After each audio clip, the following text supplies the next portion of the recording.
judgment here. It's time to have a look at what I found doing 20,000 Pindleskin runs. When I passed 10,000 Pindleskin runs, I did put up as a download the spreadsheet which contained the results, but this time I thought I'd try and analyse and show to people exactly what I found during these 20,000 runs.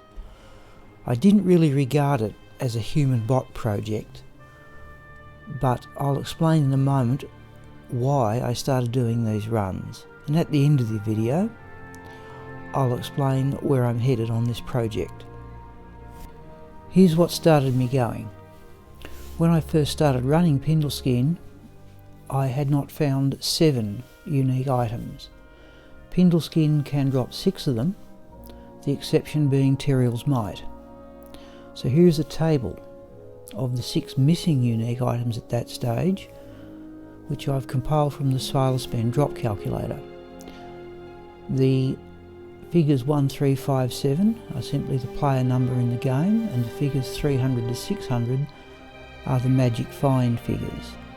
And the significant point there is that altering the player number in the game makes no difference. I did the Pindleskin runs in batches of 100. That was about as much as I could do without getting bored, but remembering that running reasonable levels of magic find meant there was always the prospect of finding some good items, as well as, in Agniastra's case, levelling the character. I would typically do 100 Pindleskin runs in the morning leading up to lunchtime, and time permitting I would do 100 Pindleskin runs in the evening. Now the idea was to average about 100 runs a day, so that means I should do about 36,000 runs in a year, and I look like being somewhere on schedule to maintain that, though I'm not going to be overly upset if I don't get to an average of 100 runs a day.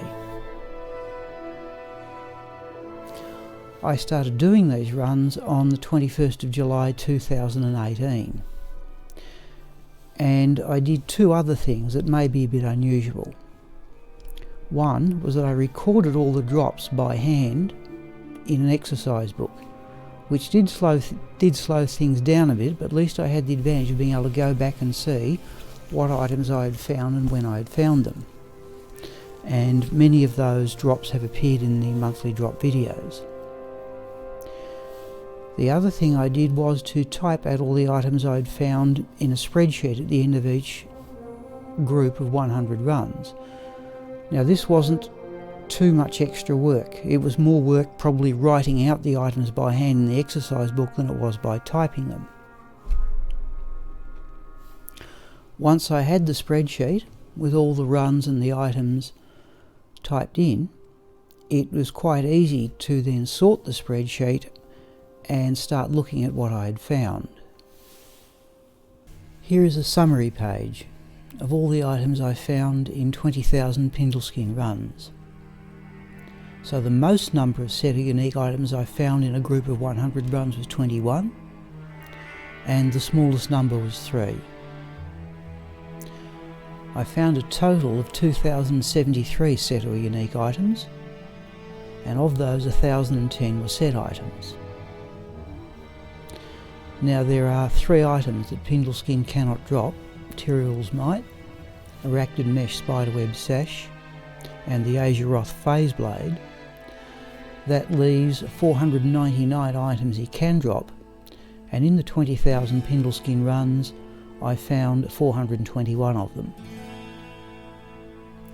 The idea of running Pindleskin was to find 6 out of the remaining 7 items that I've never found, and the number of new items I found was 1. I found 38 ethereal unique items. Keeping in mind that set items cannot generate ethereal, that means the percentage of ethereal items I found was 3.6%. Now there were a number of unique items I did not pick up to see if they were ethereal, so that figure of 3.6% is artificially low, and certainly within the bounds of people's expectations that 5% of items drop as ethereal items. Here are the 5 most common set items I found in 20,000 Pindleskin runs, and these 5 items here are the most common of all. The 5 most common set items were found more often than the 5 most common unique items.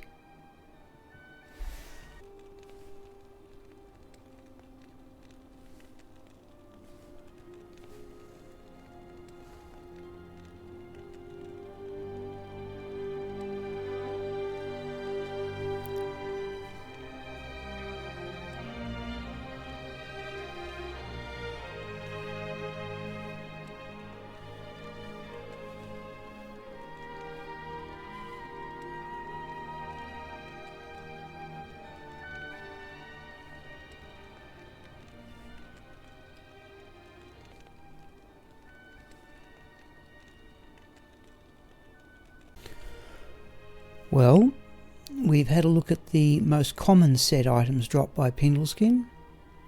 Let's have a look at the rarest ones. Oh, there's one we want. There is Mavina's caster. I think that completes another set.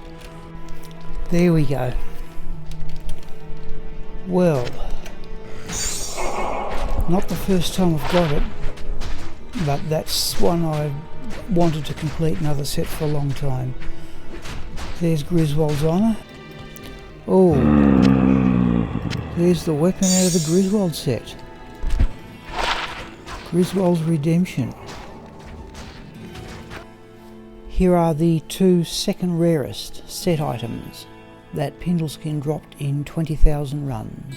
Now, unfortunately at the time I didn't realise how rare these 2 items were, so I don't have the actual drop video. The odds for these 2 are almost the same, so I've ranked them equal second.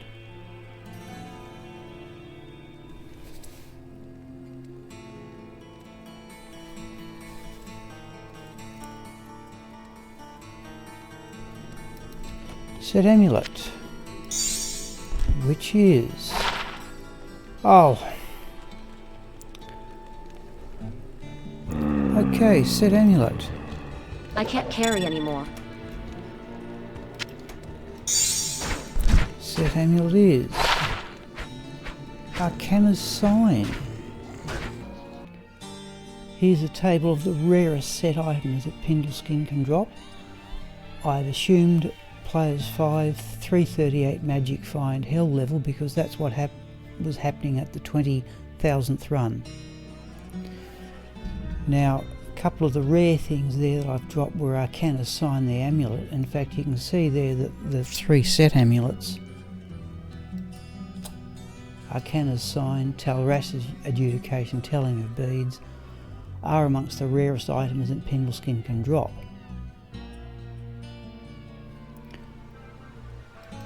One misconception I'd always had is that Mavina's True Sight, the diadem, was in fact a rarer drop than Mavina's Caster, the Grand Matron bow. Now you can clearly see here that the weapon is in fact a rarer drop than the diadem, but I'll show you how I got that misconception. This is the score sheet used by Mr. Llama SC and TO1904 during their Magic Find competition. These figures I assume come out of the game files, and according to these figures here, on those odds there, it looks as if Mavina's True Sight, the diadem, is considerably rarer than Mavina's Caster, the Grand Matron bow. Here is a summary table of all the set items that I found in the first 20,000 Pindleskin runs. There were a total of 1,010 set items dropped, and if you look through the table here, the standouts to me are 13 complete Ice and Heart sets, 12 complete Berserker sets, 9 complete Saigon sets, but also 3 complete Immortal King sets. Pindleskin did drop 3 of the Immortal King Soul Cage within about the first 2,500 runs. The missing cell elements are the ones you can see highlighted, and some of these are just low level items. For example, the Tancred boots are best found in normal cowl level, and the other oddity there is the Talrasher amulet. Now I'm told there's a bug in the game which allows a set amulet dropped at any level to be the Talrasher amulet. And one of the comments I received on one of the monthly drop videos was from a player playing a paladin through normal level who had received the Talrasher amulet from Travancal, and he sold it, which is not something I think I would have done. Here are the 5 most common unique items I found in 20,000 Pindleskin runs.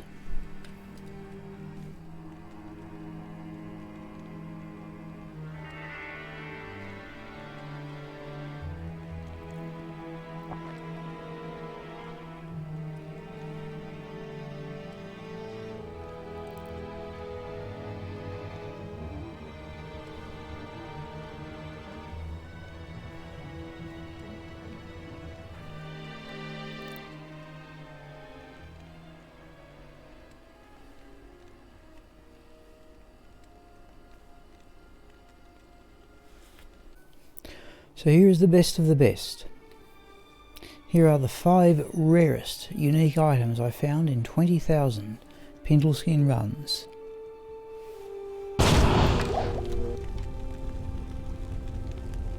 Oh, please not another ethereal one. Oh, there we go. Well, here is Death's Fathom.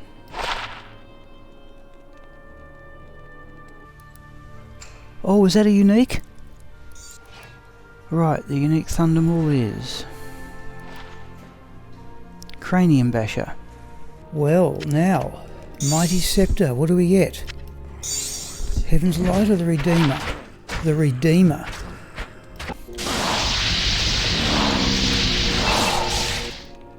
Oh, unique amulet.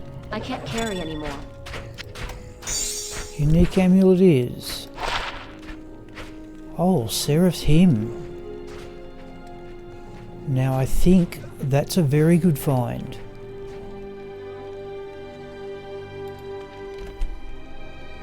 Hotspurs?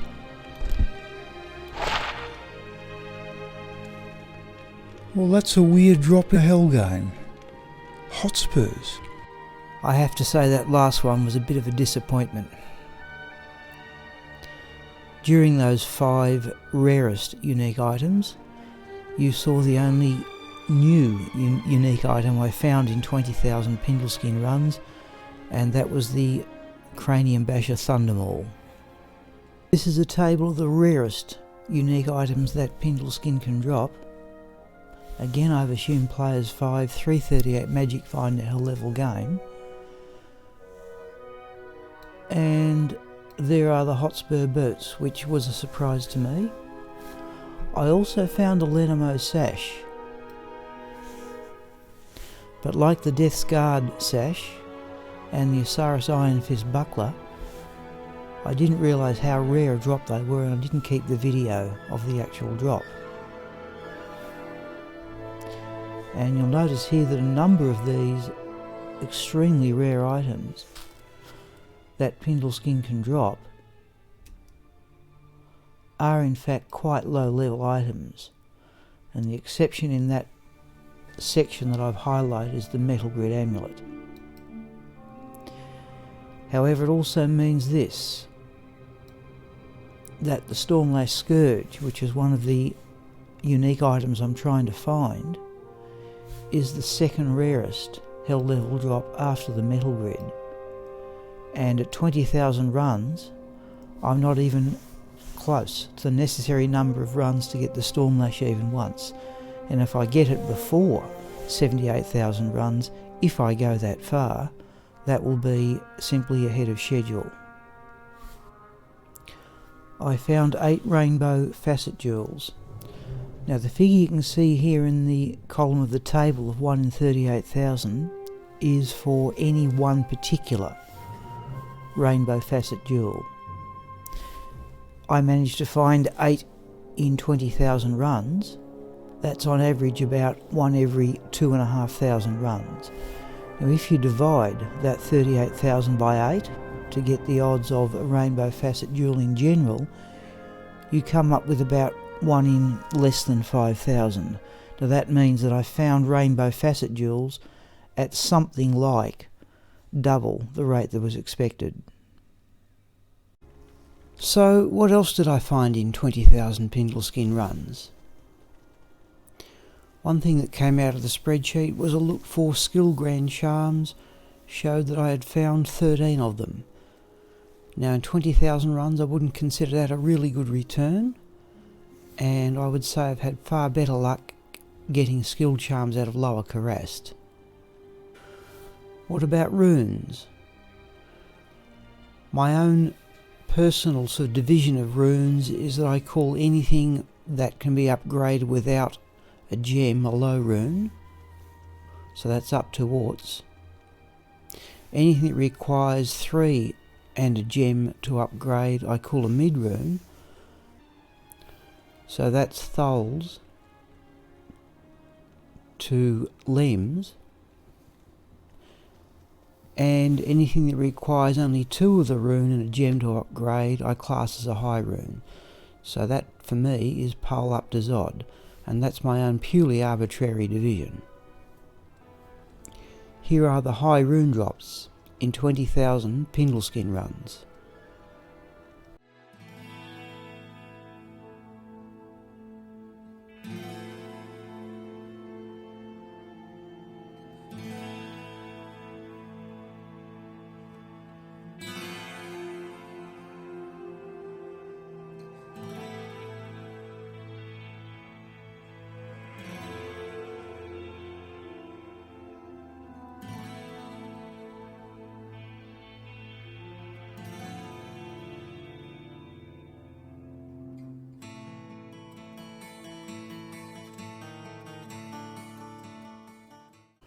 Where to from here? The idea of putting the summary of the first 20,000 runs out as a video took me so long to execute that I have passed 30,000 runs while I've been making up the 20,000 runs video. But I'm hoping that I'll still get some decent items. There are still some items I already have that I would like to improve, notably a Death's Fathom, for example. My thanks to Future Eel, another Diablo 2 player and streamer, who pointed out to me that it would be more efficient to run as a Blizzard Sorceress. So Chocolate, whom you have seen as a Lightning Sorceress throughout this video, is now a Blizzard Sorceress. And Future Eel was right in the respect that it enables the runs to be done much more quickly and with far more magic find. I will put out videos on how these Pindleskin runs are progressing, but they will take the form of summaries and reflect the changes that have been made since 20,000 rather than just repeat the entire video. Finally, thanks to all those other Diablo 2 players who have participated in my stream, which normally takes place on an Australian Friday. The Cranium Brasher drop that you saw did take place on stream, and one of the pleasures of doing this sort of thing is the chance to participate with other people in the game. This video may not be to everybody's liking, but I thought I would try and present a systematic, organised summary of consistently running Pindleskin, just to see what could be done, as I'd not seen anything quite like this before. When I run lower Rarest, for example, I certainly don't count the runs there, The emphasis is on simply doing them as quickly as possible. I am certainly on the lookout for subjects for future videos. So if you have any suggestions of things that you would like to see, and I do have some ideas myself, please make a comment to that effect. Thank you.